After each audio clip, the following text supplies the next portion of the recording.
Mrs. Raeburn's Waxwork by Eleanor Smith. The rain, which had poured with a pitiless ferocity for so long upon the chimneys and roofs of the great manufacturing city, seemed at length to enclose the whole town within towering prison walls of burnished steel. It was now afternoon. The short winter day was nearly over, and it had rained thus from dawn, would probably continue to rain throughout the night. A dark, wet dusk began to envelop the city like a sable blanket.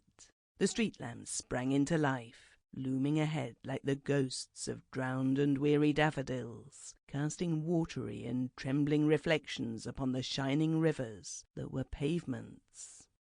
There were few people walking the mournful streets, and those that were had to struggle and batter their way through sharp gusts of wind, bent double beneath dripping and top-heavy umbrellas.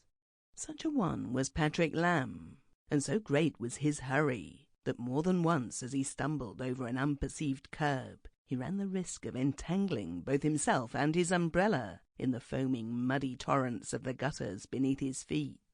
He had every reason to hurry. He was on his way to apply for a job, and he feared that unless he hastened, he would be too late to secure this vacancy, which meant so much to him.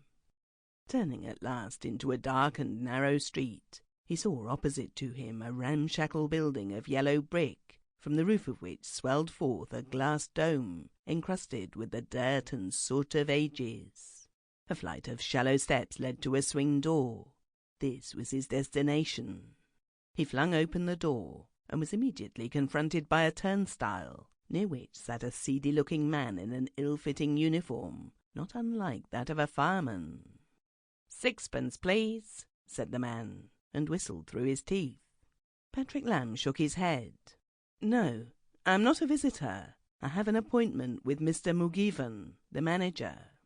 "Aha," said the attendant knowingly, and showed him into a tiny slice of a room filled with papers, files, account books, and dust.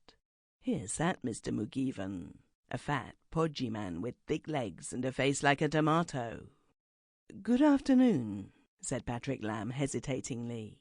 "I hear that you have a vacancy here for an attendant." Mr. Mugivan stared for a moment at the young man's sallow, rather long face, at his deep-set grey eyes and slender, puny body. "Who told you so?" "My landlady in Berry Street.